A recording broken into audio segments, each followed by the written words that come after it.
बिस्मिल्लाहिर्रहमानिर्रहीम। ये पेपर के अंदर क्वेश्चन जो है वो काफी बार रिपीट हुआ है। इस क्वेश्चन के अंदर नेस्टेड इफ स्टेटमेंट यूज होती है। इफ स्टेटमेंट भी हमने की है और हमने नेस्टेड इफ स्टेटमेंट भी हमने पढ़ी है। तो वेरी सिंपल प्रोग्राम है। पिछले 3 सालों के पेपर्स के अंदर ये क्वेश्चन रिपीट हुआ है। इसके अंदर ये कहता है कि 5 इनपुट्स लें स्टूडेंट से, 5 सब्जेक्ट्स के मार्क्स हम लगाएंगे, फिर इनकी परसेंटेज कैलकुलेट करें और उस परसेंटेज के मुताबिक आप इनको ये ग्रेड्स वगैरह अवार्ड करें। अब इस स्टेटमेंट के अंदर हमारे पास रिलेशनल ऑपरेटर्स वगैरह यूज होते हैं और इफ स्टेटमेंट यूज होगी और आपके पास कुछ मैथमेटिकल ऑपरेटर्स वगैरह इसके अंदर यूज होंगे। ये हमारे पास ऑपरेटर्स हैं। ऑपरेटर्स के अंदर लॉजिकल ऑपरेटर्स दिए गए हैं। लॉजिकल ऑपरेटर्स जो हैं रिलेशनल ऑपरेटर्स की एक्सटेंशन होती है और इसके अंदर कम्प्लेक्स चेक को अगर हमने करना हो तो वो हम इसके अंदर करते हैं और इसके अंदर ट्रू और फॉल्स के अंदर जवाब आता है। इसकी जो आउटपुट है वो ट्रू और फॉल्स के अंदर आती है। इसके अंदर पहला हमारे पास एंड ऑपरेटर है।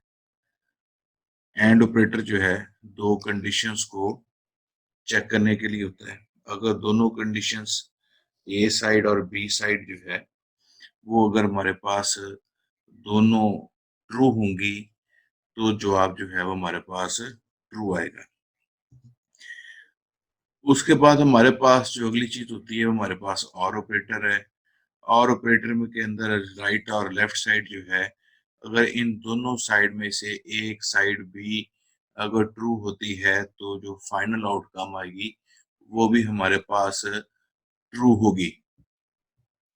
ये कुछ लॉजिकल ऑपरेटर्स की एग्जांपल दी गई हैं। एंड ऑपरेटर कैसे यूज करते हैं? हम राइट साइड और लेफ्ट साइड के दरमियान के अंदर एंड का वर्ड हम यूज करेंगे। अगर और की ऑपरेटर हमने लॉजिकल ऑपरेटर यूज करना है तो लेफ्ट साइड और राइट साइड जो है इसके दरमियान में हम और का वर्ड यूज करेंगे। हमारे पास एक लॉजिकल ऑपरेटर है जिसे हम नॉट कहते हैं। नॉट के लिए हम नॉट लिखेंगे और 10 ग्रेटर देन 2। ठीक हो गया, ये नॉट ऑपरेटर है। एक्सॉर है यानी कि एक्सॉर 10 ग्रेटर देन 2 और इसके दरमियान में हम एक्सॉर का लफ्ज यूज करेंगे।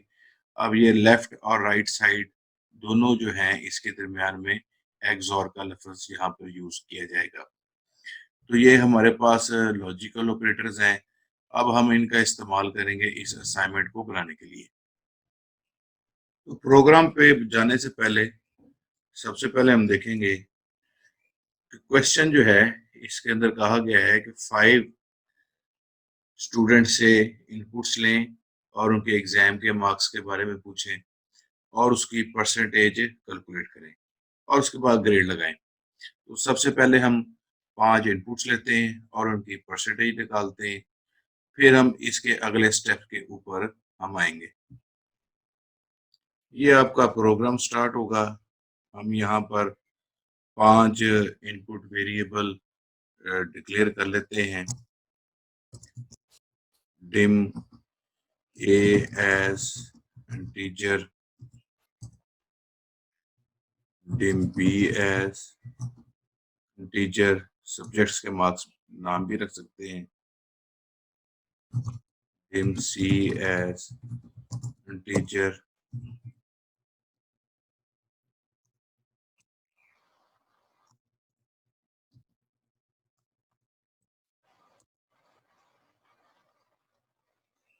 एक आप परसेंटेज का वेरिएबल डिक्लेयर कर लें। आप per रख ले परसेंटेज के लिए एज integer। एक आप टोटल का वेरिएबल ले लें।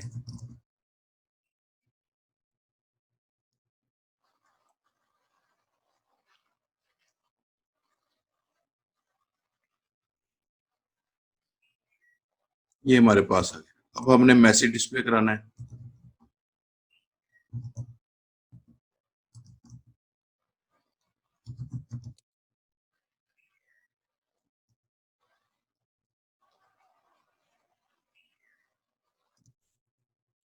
एंटर फिजिक्स मार्क्स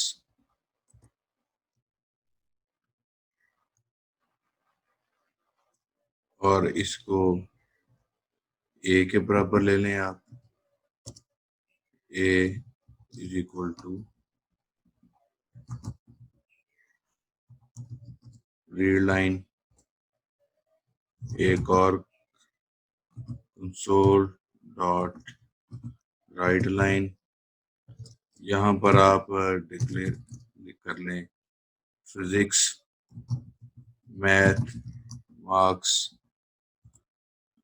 इसको बी के कर लें कंसोल डॉट रीड लाइन। फिर आप एक डिक्लेयर कर लें, तीसरा सब्जेक्ट ले लें राइट लाइन, और यहाँ पर आप एंटर ऐड मार्क्स और इसको सी के बराबर कर लें रीड लाइन, एक console dot right line, enter. यहाँ पर आप एक ले लें इकोनॉमिक्स का सब्जेक्ट ले लें आप। D is equal to console dot, एक पांचवा सब्जेक्ट ले लें last console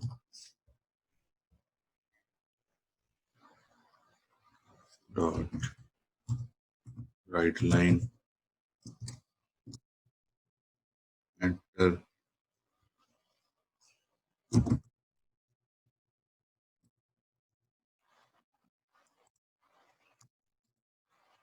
is equal to read line. अब आप इसका टोटल कर लें, total is equal to A plus B plus C plus D plus ई।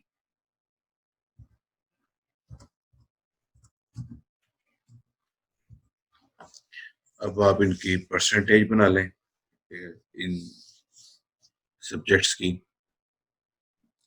तो परसेंटेज वैसे डायरेक्ट भी बना सकते हैं, लेकिन मैं आपको कंफर्टेबल कर रहा हूँ इसके लिए। उसके लिए हमने पीईआर का वेरिएबल रखा है is equal to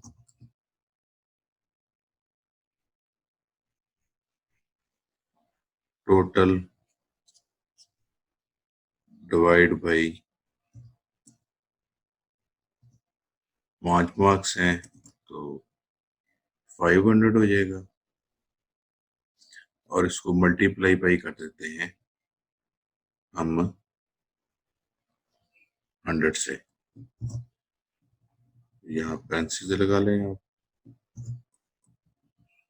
multiply by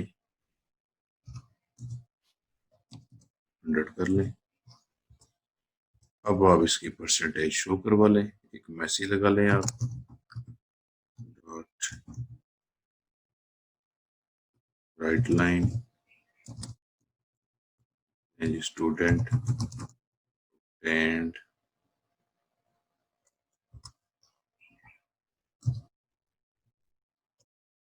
and sign use करें, मैसेज लगाना है ER, फिर एंड साइन यूज करें और यहाँ पर परसेंटेज आप लगा लें यहाँ पर।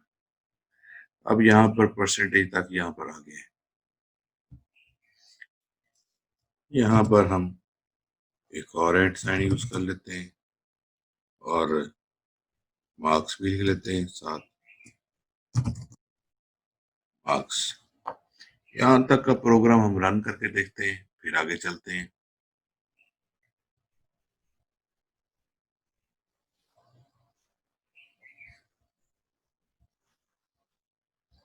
तो ये हमसे पूछ रहा है, हम इसके कोई भी मार्क्स दे देते हैं यहाँ पर।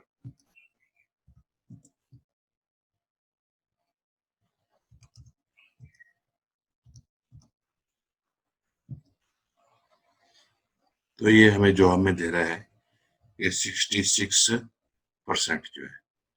इसके साथ परसेंट के बाद थोड़ी सी स्पेस लगा लें यहाँ पर, ताकि आपके पास यहाँ इसके पहले आप परसेंटेज के स्पेस लगा लें ताकि ये क्लियर हो सके। अब आते हैं हम दोबारा क्वेश्चन के पेपर की तरफ और हम उसको देखते हैं कि इसके अंदर हमें ग्रेडिंग क्या दी गई है। अब यहाँ पर हमें दिया गया है कि अगर मार्क्स आपके पास 80 से अबव आते हैं, 80 और इक्वल, ये इक्वल का लाजमी आपने ज़हन रखना है, ग्रेटर देन इक्वल टू तो ए प्लस ग्रेड मिलेगा। और अगर 70 और 80 के दरमियान में आते हैं और लेस देन, यहाँ पर इक्वल टू का नहीं है, यहाँ ग्रेटर देन इक्वल टू 70 और लेस देन 80 है। तो यहाँ पर फिर 70 और less than greater than 60, greater than equal to 60 and less than 70 है, तो बी ग्रेड मिलेगा।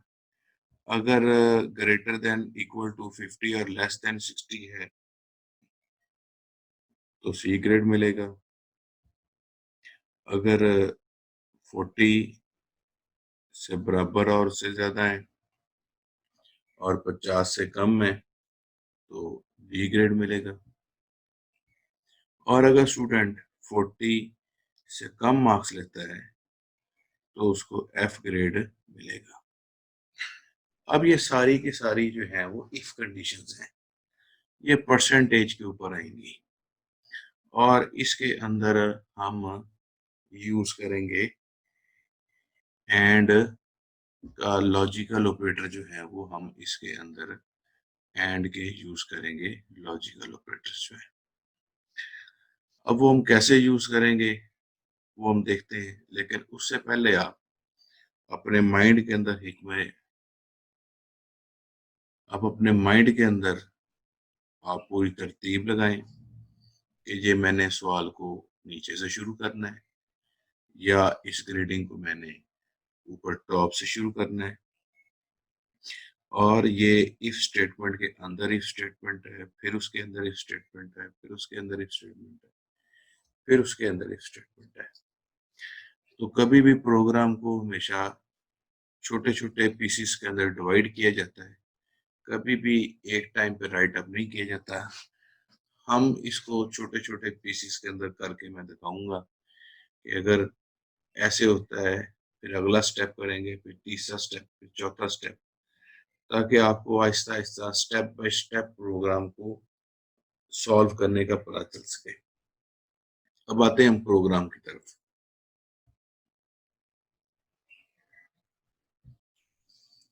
अब हम यहाँ पर इफ स्टेटमेंट यूज करेंगे। If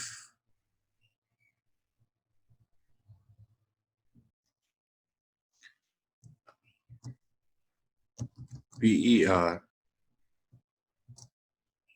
greater than equal to 80, तो उस सूरत के अंदर क्या हो, हमारे पास मैसेज आएगा स्क्रीन के ऊपर। अब यहाँ पर ये स्ट्रक्चर प्रोग्रामिंग है, इसको आप टैब दे के आगे करके लिखें ताकि आपको पता चले ये इसका है, कंसोल डॉट राइट लाइन। और ये हमारे पास आ गया student and A plus grade. अस अब इस इफ स्टेटमेंट की यहाँ पर एल्स लगेगी। अब एल्स को आप थोड़ा-सा आगे करके लिखें ताकि पता चले कि ये इस इफ स्टेटमेंट की एल्स लगी हुई है। इस अब एल्स के अंदर फिर इफ स्टेटमेंट लगेगी, दूसरा चेक लगेगा क्या स्टूडेंट्स के जो मार्क्स हैं वो 70% से ज़्यादा और 80% से कम है। तो फिर हमें दोबारा चेक लगाएँगे, फिर इफ स्टेटमेंट लगाएँगे। अब इफ स्टेटमेंट को आप थोड़ा-सा आगे करके लिखें, ताकि ये पता चल सके कि ये इस एल्स स्टेटमेंट के अंदर इफ स्टेटमेंट लगी है। अब यहाँ पर इफ लिखें, if PER greater than equal to 70। अब हम यहाँ पर एंड ऑपरेटर यूज करेंगे ताकि हम दो चीजों को कंबाइन करके हम चेक कर सकें, और अगर इनकी वैल्यू ट्रू आती है तो फिर हम ट्रू कंडीशन एग्जीक्यूट करेंगे। If PER greater than equal to 70 और PER लेस देन 80, तो अब इस सूरत के अंदर क्या हो, अब ये मैसेज भी आपने थोड़ा सा आगे जाके लिखना है।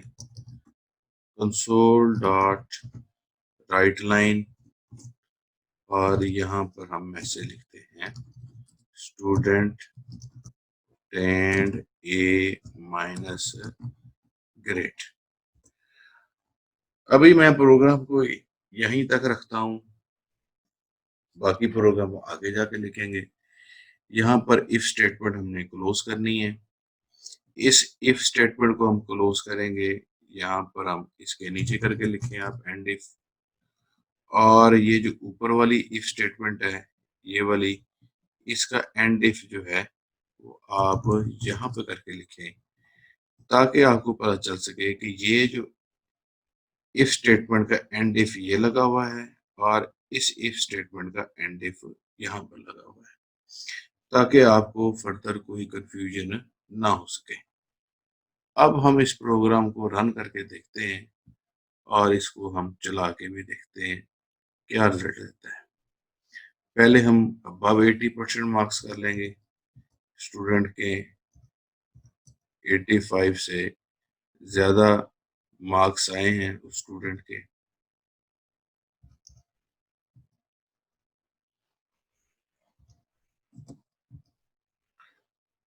अब इसके 87 मार्क्स हैं, तो आप यहाँ पर देख सकते हैं कि रिजल्ट्स जो हैं शो कर रहा है कि student obtained A minus grade, और ये हमारे पास पहली कंडीशन ट्रू हो गई, और ट्रू होने की वजह से ये इफ की स्टेटमेंट एग्जीक्यूट ही नहीं हुई। अब हम देखते हैं कि अगर हम 70 और 80 के दरमियान में लेते हैं तो इसका क्या फर्क पड़ता है। इसके लिए प्रोग्राम को फिर दोबारा रन करें और चेक करते हैं। ये जिन स्टेप्स में मैं बना रहा हूँ, जिस तरह मैं समझा रहा हूँ, आपने भी इन्हीं स्टेप्स को फॉलो करना है और इसी तरतीब से प्रोग्राम बनना है। यकदम प्रोग्राम नहीं बनाना। ये जिस तरह मैं आहिस्ता आहिस्ता स्टेप्स में बना रहा हूँ, उन्हीं उन्हीं स्टेप्स के अंदर आपने प्रोग्राम को बनाना है। अब हम 70 टू 85 80 की रेंज के अंदर हम इसके जो मार्क्स हैं वो हम रख लेते हैं। इसके इसके जो मार्क्स हैं,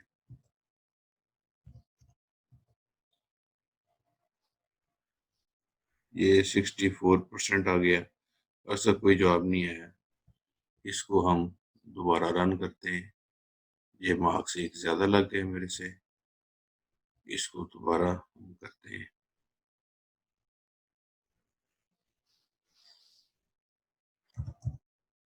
78, 75, 72 और 76, और ये हमारे पास 78।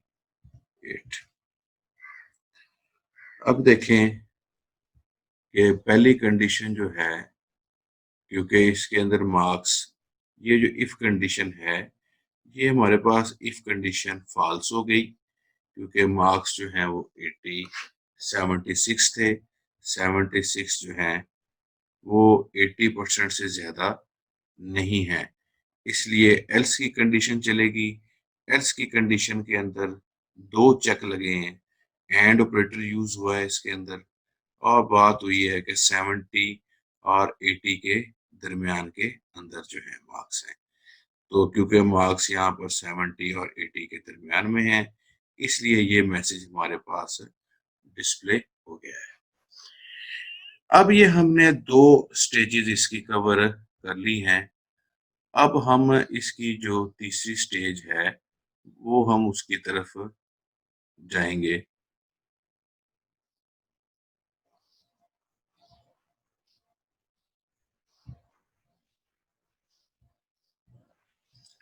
अब ये देखें कि ये हमारे पास दो स्टेजेस हो गई हैं, और अब इसकी जो तीसरी स्टेज है वो हमारे पास बयान कर रही है कि 60 to 70 बी ग्रेड लगाएं, और फिर इस तरह ये सी ग्रेड लगाएं, और ये डी ग्रेड हम इसके अंदर हम दूसरे ग्रेड का इजाफा करें। अब हम अपने प्रोग्राम को तीसरी कंडीशन लगानी है तो इसी इफ के अंदर हमें लगानी पड़ेगी। तो एंड इफ से पहले आप यहाँ पर फिर एक इफ स्टेटमेंट लगाएं। If percentage greater than equal to 60 and percentage less than आपके पास 70 है, तो हमें क्या मैसेज है। इस स्टेटमेंट को इफ को थोड़ा सा आप आगे कर लें ताकि ये पता चल सके कि ये इफ स्टेटमेंट, इसके अंदर इफ स्टेटमेंट लगी हुई है, और इसका जो मैसेज है वो भी आप थोड़ा सा आगे करके ही लिखिएगा ताकि डिफ्रेंशिएट हो सके कि ये मैसेज किस स्टेटमेंट का मैसेज है। अब यहाँ पर हम लिख लेते हैं student obtained B grade.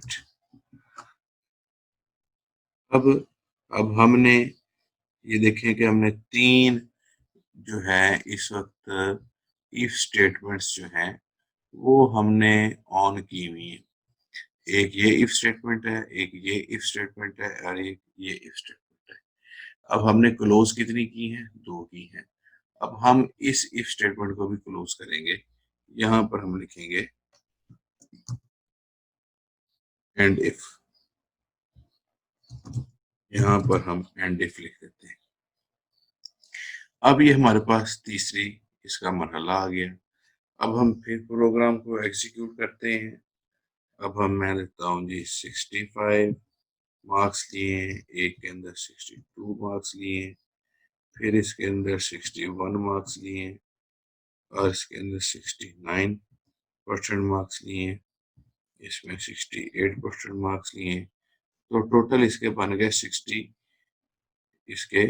5 marks, और 65 और ये ग्रेटर देन 65 है और लेस देन है 70 से। तो इसका जो मैसेज है वो हमारे पास स्क्रीन के ऊपर डिस्प्ले नहीं हो रहा। इसको हम अभी चेक करते हैं कि ये इसकी वजह क्या हुई है। इसके अंदर हम इस इफ स्टेटमेंट से बाद में जो है हमने एल्स की स्टेटमेंट यूज नहीं की। अब इस एल्स की स्टेटमेंट यूज करेंगे तो इस इफ को आप हम थोड़ा सा आगे कर लेते हैं ताकि और क्लियर हो सके। अब हम इस प्रोग्राम को दोबारा रन करते हैं। इसके अंदर अब मार्क्स दोबारा दें 60, इसको ऊपर कर देता हूँ जी आपको 65, 62, फिर हम 63 और 68 और ये 61। अब ये देखें कि आपको आउटपुट के ऊपर आपको नज़र आ रहा है कि स्टूडेंट्स ने 64% मार्क्स लिए हैं और उसको बी ग्रेड मिला है। ये चीज़ जो है, ये वाज़ेह शो कर रही है क्योंकि उसका स्टूडेंट का ग्रेड था 64% मार्क्स बने हैं। इसलिए अब हम इस प्रोग्राम को आप दोबारा देखेंगे तो आपको ये पता चलेगा कि 64% है तो 80 से ग्रेटर नहीं है, तो अब ये एल्स स्टेटमेंट यूज होगी। ये यहाँ पर ये फॉल्स होगी कंडीशन, फॉल्स हो गई तो एल्स कंडीशन यूज हो गई। एल्स के अंदर हमने फिर चेक किया कि 70 और 80 के दरमियान में है, तो 64 70 और 80 के दरमियान में नहीं है, तो ये इफ स्टेटमेंट जो है ये भी फॉल्स हो गई। जब ये फॉल्स हुई तो इसकी जो इफ स्टेटमेंट एल्स स्टेटमेंट है वो यूज होगी। एल्स के अंदर हमने फिर इफ स्टेटमेंट यूज की है कि ये ग्रेटर देन 60 और 70 है, तो हाँ जी ये 64% है और ये इसके अंदर लाई करता है। और ये हमने एंड इफ स्टेटमेंट यूज कर ली है इसके अंदर। अब हम इसके अंदर जो अगला पोर्शन है हम उसकी तरफ आते हैं कि उसके अंदर कौन सी बात की गई है। इसके अंदर अब हमने बी ग्रेड तक लगा लिया, अब सी और डी ग्रेड लगाना है। अब इस इफ स्टेटमेंट का अगर 60 और 70 के दरमियान में नहीं आता तो फिर हम एल्स स्टेटमेंट यूज करेंगे। इस एल्स के अंदर हम फिर एक चेक लगाएंगे, जैसे हमने ऊपर चेक लगाया है। यहाँ पर हम लिखेंगे कि P E R greater than equal to 50 and PER less than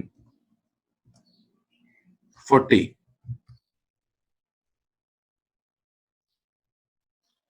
इसके अंदर हमने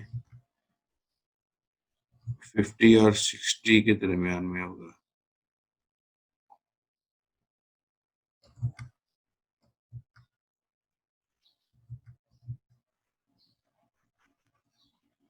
यहाँ पर क्वेश्चन पेपर के मुताबिक यहाँ पर 60 है, तो ऐसे होता है तो ऊपर वाले स्टेप्स फिर दोबारा रिपीट होंगे। कंसोल डॉट राइट लाइन और मैसेज आएगा स्टूडेंट obtained सी ग्रेड।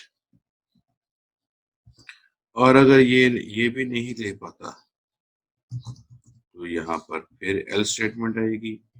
ये इसके हम आगे जाके लिखेंगे एल स्टेटमेंट जो है। अब इस एल्स के अंदर हम फिर एक इफ यूज करेंगे, if PER greater than equal to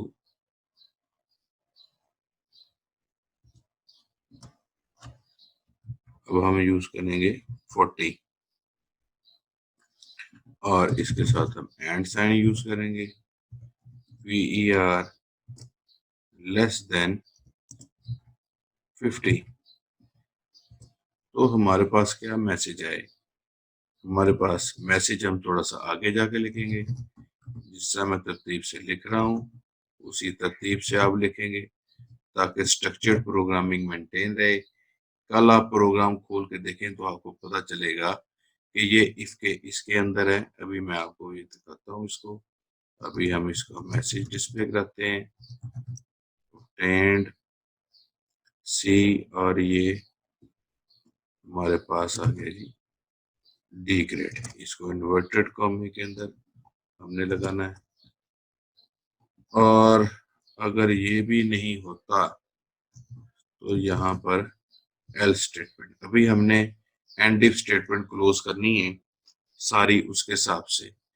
else अगर ये भी नहीं होता तो फिर एंड पे उसके लिए डी ग्रेड से नीचे एफ ग्रेड है कंसोल डॉट राइट लाइन और इसके ऊपर स्टूडेंट एंड एफ ग्रेड।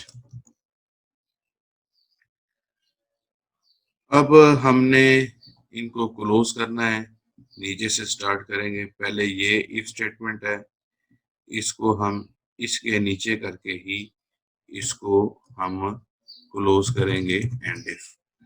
अब आपको पता होगा कि ये इफ स्टेटमेंट का एंड इफ ये लगा हुआ है। अब दूसरी इफ स्टेटमेंट आपके पास ये है, इस इफ स्टेटमेंट का एंड इफ आपने इसके नीचे लगा देना है आपने। अभी ये यहाँ पर आ गया, और इस इफ स्टेटमेंट का, ये वाली जो इफ स्टेटमेंट है इसका, इसकी बात कर रहा हूं, तो आपने इसका एंड इफ यहाँ पर लगा दिया। अब इसके ऊपर देखें, तीन इफ स्टेटमेंट्स लगी हैं, जबकि यहाँ पर भी उसके बाद तीन एंड इफ लगी हैं। तो आप यहाँ पर देखेंगे, सबसे पहले इसके अंदर गौर करने वाली चीज होती है, एरर आता है इस चीज का अमूमन, कि एक ये इफ स्टेटमेंट है, ये दूसरी इफ स्टेटमेंट है, ये तीसरी इफ स्टेटमेंट है, ये चौथी इफ स्टेटमेंट है, ये पांचवी इफ स्टेटमेंट है। तो हमें पांचों को ही क्लोज करना पड़ेगा। ये पांचवी की है और ये चौथी की है क्लोजिंग स्टेटमेंट। ये आपके पास तीसरी की है, ये आपके पास दूसरी की है, और ये आपके पास पहले की क्लोजिंग स्टेटमेंट लगी हुई है। इस चीज का आपने नेस्टेड इफ के अंदर ये काफी कॉम्प्लिकेटेड प्रोग्राम बनता है। मैंने आपको बहुत इजी कन्वीनियंट वे से समझाया है, स्टेप्स के अंदर समझाया है।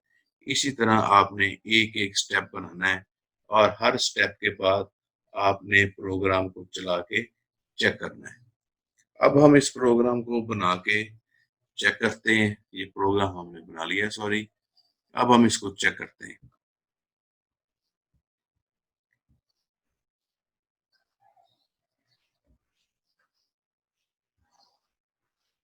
हम टॉप से शुरू करेंगे, 80 से। 81 है, इसके अंदर 82 है, 83 है, 84 है। ठीक हो गया। 82 ये ए प्लस ग्रेड आपको नजर आ गया। अब हम दूसरा जो ए ग्रेड है, अब हम उसकी बात कर लेते हैं, ए ग्रेड की।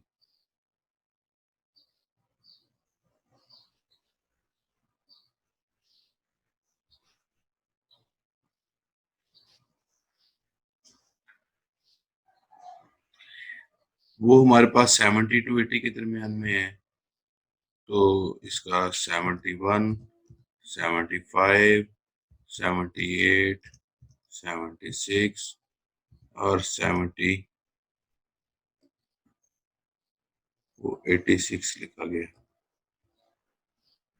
ये हमारे पास आ गया 64। तो ये बी ग्रेड चेक हो गया। तो इसका मतलब बी ग्रेड ठीक आ रहा है। अब हम इसको ए ग्रेड को दोबारा चेक कर लेते हैं। वो वैल्यू के अंदर टाइपिंग मिस्टेक हो गई। हम इस ए ग्रेड को चेक करते हैं दोबारा चला के। वो 70 और 80 के दरमियान में है। तो 70, 71, ये प्रोग्राम को हम दोबारा कंपाइल करें। इसके अंदर प्रॉब्लम आ गई है कंपाइलेशन की।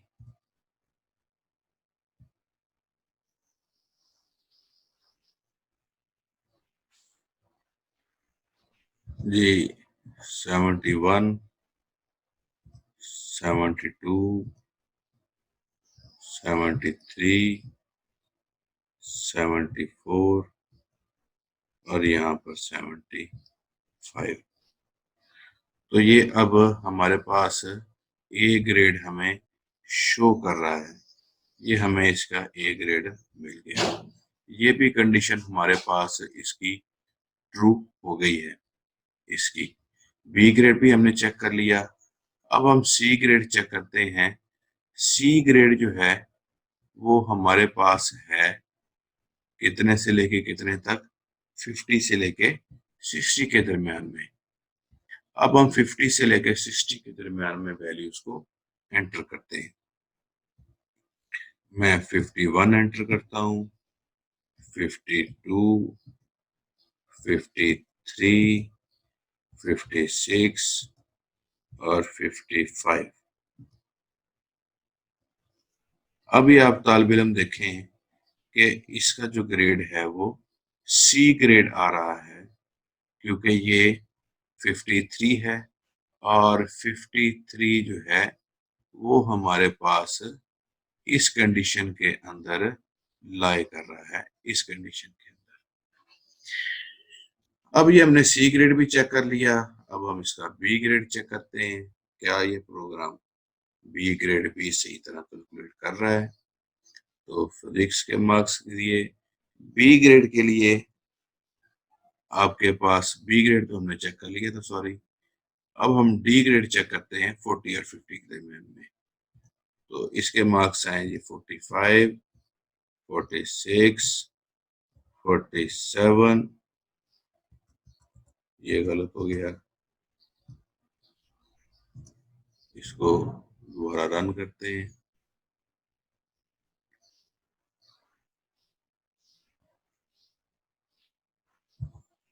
फोर्टी वन, 42, 43, 46 और 48। तो इसका जो परसेंटेज बन गई 44 और ये आपके पास डी ग्रेड आ गया। अब हम फेल की तरफ चलते हैं, उसके लिए दोबारा प्रोग्राम चलाते हैं ताकि वो भी कंडीशन हमारी पास चेक हो सके। तो वो लेस देन 40 है, 39 साल है, यहाँ पर 45 है, यहाँ पर हम 30 कर देते हैं, 31 और 32 है। तो ये टोटल एग्रीगेट इसका बन गया हमारे पास 35 और उसके हिसाब से इसको ग्रेड बी वैल्यू हो गया। तो ये प्रोग्राम चल रहा है। अगर इसी तरह बी ग्रेड मिलेगा इसी प्रोग्राम के अंदर, तो प्रोग्राम कैसे चलेगा कि सबसे पहले ये मिसाल है कि इसके 35 मार्क्स हैं, तो ये पहली कंडीशन चेक होगी, क्या 35 मार्क्स ग्रेटर देन है 80 से? जी नहीं, इसे नहीं है। तो ये अब इसकी एल्स कंडीशन चेक होगी। एल्स के अंदर एक और कंडीशन लगी है, क्या 70 और 80 के दरमियान में है 35 मार्क्स? बिल्कुल नहीं है। अब इसकी एल्स कंडीशन चलेगी। इस एल्स के अंदर फिर कंडीशन लगी है कि क्या 60 और 70 के दरमियान में है मार्क्स? तो बिल्कुल भी नहीं है। फिर इसकी एल्स कंडीशन चेक होगी, ये वाली। अब एल्स कंडीशन के अंदर फिर इफ लगी है, क्या 50 और 60 के दरमियान में है मार्क्स? जी नहीं, 35 मार्क्स 60 और 50 के दरमियान में नहीं है। तो इसलिए फिर ये एल्स स्टेटमेंट चलेगी। अब आएगा यहाँ पर बात कि क्या ये मार्क्स फिर इस एल्स के अंदर फिर कंडीशन लगी है, क्या 40 और 50 के दरमियान में है मार्क्स? जी नहीं, 35, 40 और 50 के दरमियान में नहीं है। तो ये एल्स कंडीशन चलेगी। जब ये एल्स कंडीशन चलेगी तो ये आपके पास स्क्रीन के ऊपर मैसेज डिस्प्ले हो जाएगा आपके पास। ये बात ज़हन के अंदर रखिएगा, जितनी हमने इफ स्टेटमेंट्स ओपन की हैं उस हिसाब से हमने इफ स्टेटमेंट्स को क्लोज करना है, एक चीज। दूसरी चीज ये है कि स्ट्रक्चर्ड प्रोग्रामिंग होती है कि इस स्टेटमेंट के नीचे इसका एल्स लिखें। इस एल्स के अंदर अगर हमने इफ लिखनी है तो थोड़ी सी स्पेस दे के आगे करके लिखें, और इसके अंदर जब एल्स लगेगी तो ये इसका है। अब ये मुझे पता चल रहा है कि ये इसका एल्स ये है, इस इफ एल्स का ये है, इस ये जो एल्स है वो इस इफ का है, ये एल्स है ये इस इफ का है, ये एल्स है जो इस इफ का है। तो ये चीज है, आपने इसको बड़े गौर से करना है। ये सिमिलर प्रोग्राम जो है आपके पास पिछले लास्ट 3 इयर्स के अंदर ऑलमोस्ट यही 95% प्रोग्राम आपके पास 10 नंबर का आया है। इस 10 नंबर के प्रोग्राम को आप इसके अंदर वेरिएशन करें। ये जो ग्रेड्स हैं, इसके अंदर आप क्राइटेरिया ग्रेड्स का बदलें।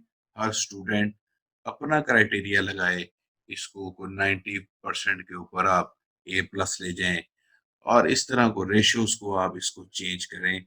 हर स्टूडेंट इसको इसको चेंज करे।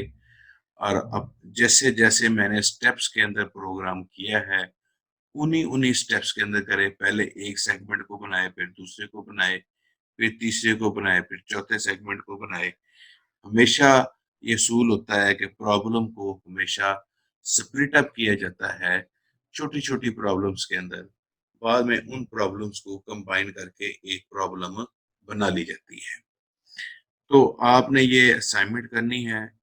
ये आपने आज सैटरडे का दिन है, आपने संडे का दिन भी लगाना है। मंडे को आपने ये असाइनमेंट मुझे चेक करवानी है। हर स्टूडेंट की असाइनमेंट को मैं चेक करूंगा। हर स्टूडेंट की असाइनमेंट डिफरेंट होनी चाहिए, और ये प्रोग्राम लिखना आना चाहिए।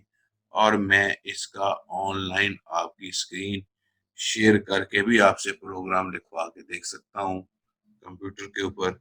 ये आपको प्रोग्राम हिफ्ज होना चाहिए, और इसके अंदर चीजें जो हैं वो आपको सारी के सारी कंसेप्ट्स, इसके सारे के सारे कंसेप्ट्स आने चाहिए आपको। मैं उम्मीद करता हूँ कि ये आपको पूरा प्रोग्राम समय लगा होगा।